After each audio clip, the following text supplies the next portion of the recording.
Hello, my delicious co-creators. Lilou here for part 2 with this wonderful man that I totally fell in love with. Duane, hello. Hi, and Lilou. Tell me, you're the author of The Living Universe, and if you want to hear more about it or read, there's a book, but if you want to hear more about it, we've just done a wonderful interview talking about all those principles and how we can live that daily and dance. But the reason I wanted to do the second part interview is because we went through a pretty cool weekend here at the foot of Mount Fuji, and I must share that with you. We want to share that with you because this involves your participation, all of our participation. It's related to the topic of media, and we got together as a group here at the United Nations University. That this wonderful family called the Saionji family here in Japan. They gathered 50 of us from all kind of different backgrounds. Economic, religious, education, media, etc. To how can we say this? To act on this Fuji Declaration. How would you define this Fuji Declaration that we signed? A declaration of peace. Let peace prevail on this earth. Let peace prevail on this earth. That was the core theme of the gathering. And uniting this divine spark, as they call it. But really, it's like finding out we all have that in us, and that really elevates the conversation. Once you put 50 human beings or whatever number, and see that we all carrying that within us, it's pretty extraordinary. So we got together as a group, media group, because you haven't been always in media, but you are now for the past 10 years? Well, for about the last 30 years. And I'm not a media producer, I'm a media activist. And the work I have done is to say, let's use the mass media for mass communication about our collective future. And it's not to say any one point of view is right or wrong. It's rather, let's talk. Let's have this conversation as a human family about who we are, where are we going. And right now we're using the mass media to distract ourselves instead of awaken ourselves to a more promising future. And that tells us a lot about our society right now. And until this change, that's what you told me, until this change, nothing really is going to change. Right. The average person in the United States watches 4 hours of television a day. 4 hours of television a day. That's more than 1 billion person hours a day. We spend in the United States as a society watching television. Now, we are in a place of cultural hypnosis. We're being hypnotized into a consumerist, materialist mindset and of a dead universe. Let's exploit the deadness for the few that are alive ourselves. And so we are using television to perpetuate a way of life and a way of looking at the world and one another that's increasingly, the American dream is becoming the world's nightmare. And I say to people, as the media goes, so goes the future. And if we continue to use the mass media to promote mass consumption as the meaning of mass society, we have a future that we can already see. It's television, newspaper, right? Television. It is television. Yes, it's the mass media. And it dominates the mindset, really, of the entire earth right now. And even though the internet, people say, well, television is old technology. No, it's not old technology. And as the internet grows, it is feeding the technology of television. The internet reaches very deep, but its range is pretty narrow. On the other hand, television reaches very broadly, but its depth is very shallow. So if we put those two technologies together, we have a revolution that we can create. And as right now, 3 billion people have access to the internet. Soon 5 billion people will have access to the internet. And if we put the internet reach together with the reach of television, then we have the interface of two powerful technologies. The synergy of those two can create a revolution in human consciousness, human culture, human communication, and our collective future.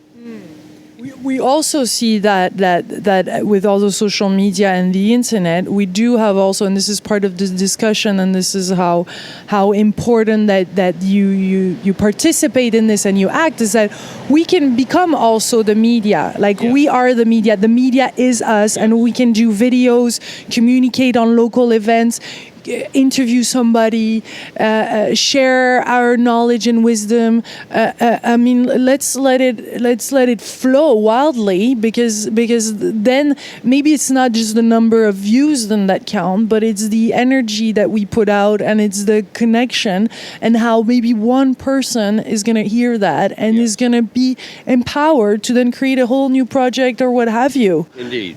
Yes. So I affirm what you say, not only in principle, but in practice, that my wife, who is a documentarian, and myself are right now in the process of creating a television internet program, TV internet program called Great Transition News, to say, well, the world is in great transition. Where's the news that describes that transition?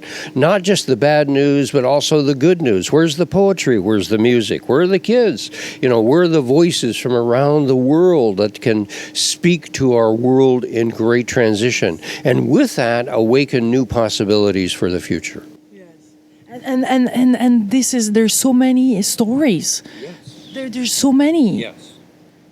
And this is a call also to television, if you're influential in the TV, part of the production, part of something, there is your energy. And I know so many of them in France, like that are watching my show back in France, that are working for those huge channels and those big companies. And they're researchers, they're producers, they're behind the camera. Yeah. And they want to do something. But they're leaving this industry because they're like, this is not fulfilling anymore. Right. The talents are leaving. Right. This is empty talents otherwise that you're attracting as television.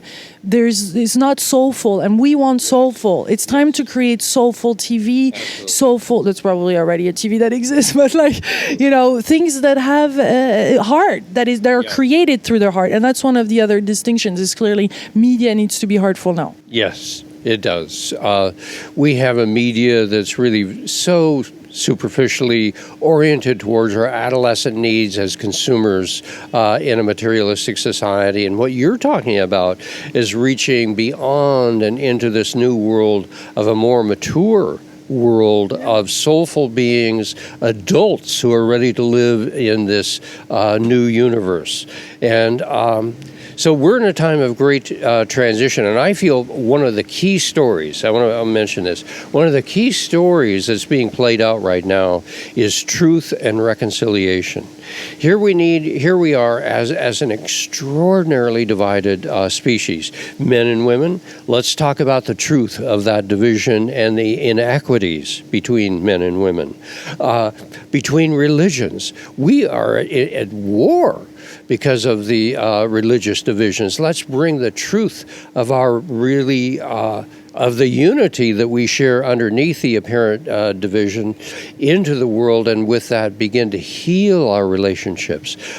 We are divided against other species. It's us consuming the rest of the earth, and we're in the 6th greatest extinction right now of plant and animal species. So there's area after area after area that is in need of truth. Let's tell the truth about what's going on here, and then let's begin healing those divisions and find a place of reconciliation. So it's a time where the media can serve a world in need of truth and reconciliation. And how do we get that truth? How do we know this is truth? One truth of somebody cannot be the truth of somebody else's. It's common truth. What is the connection there? I guess it's related to the heart, the soul. I mean, it's related to the intuition. It's connected. Well, see, there are some truths that we can agree upon. For example, one truth is that the world's population in my lifetime has more than tripled. That's the truth. And in all likelihood, it's going to quadruple in one lifetime. Now, the carrying capacity of the earth, we can't carry that many people and living in the American lifestyle. That's the truth. And so we need to tell ourselves the truth that this way of life just won't work for the entire world. And if we try to make it work, we're going to either destroy the earth or destroy ourselves. So there are truths. Yes, but this is wonderful. This is wonderful because this is getting to the media side. Is like, how is that going to be communicated? How is this a truth is then going to be shared, and how are we going to speak about it? Are we speaking about how what changes, how some people are making changes, or are we speaking only of the catastrophes and how absolutely we cannot do anything, and this is what we're meant to live, and we feel totally useless and unuseful, yeah. Right. So I see so many people that are either in a place of denial, there's nothing wrong, or a place of despair, there's nothing that can be done. It's too late. And what I'm saying is, let's open up the space between denial on the one hand, despair on the other hand, and find the middle ground. And in the middle ground, it's tough, but it's life. And in the middle ground is, first of all, a feeling of guilt. What have I done, to the earth and the future for my kids? Then there's often a sense of blame. Well, who did this? Who's responsible for this? And with that blame comes anger. Well, I'm upset. Then beyond the anger is a feeling of grief, like, oh, I'm so sorry it's turned out this way. And then despair, like, what can I do that it could ever be changed? And then finally acceptance. Yeah. And with that acceptance, okay, I see where we really are. I'm ready to let go of the past. Let's begin creating this new future for ourselves based upon a maturity, a sense of vision, that it is a time of planetary birth. It is a time of humanity growing up. It is a time when the global brain is waking up. So there are stories of promise, but to get to the promise, we have to be willing to go through some very challenging times as a human family. Yes. Call to action. Do you have a call to action right now? Like unconditionally, like open out, that people can take on right now? Like we can all take on in our lives as related to media? Well, I have many calls to action, actually. It's the work that we do, the clothes that we wear, the house in which we live, the car that we drive. Everything we do in our lives is a part of the actions that will transform the earth. And when someone says, I can't do anything, the truth is only we as individuals working together are going to change this. In all of these small ways, and they accumulate, the little small changes accumulate into a tidal wave of change. So that's one call to action, is to say each one of us matters enormously for the future of the earth. Another call to action that I'm putting out is what I'm calling an Earth Voice movement. The earth needs a voice.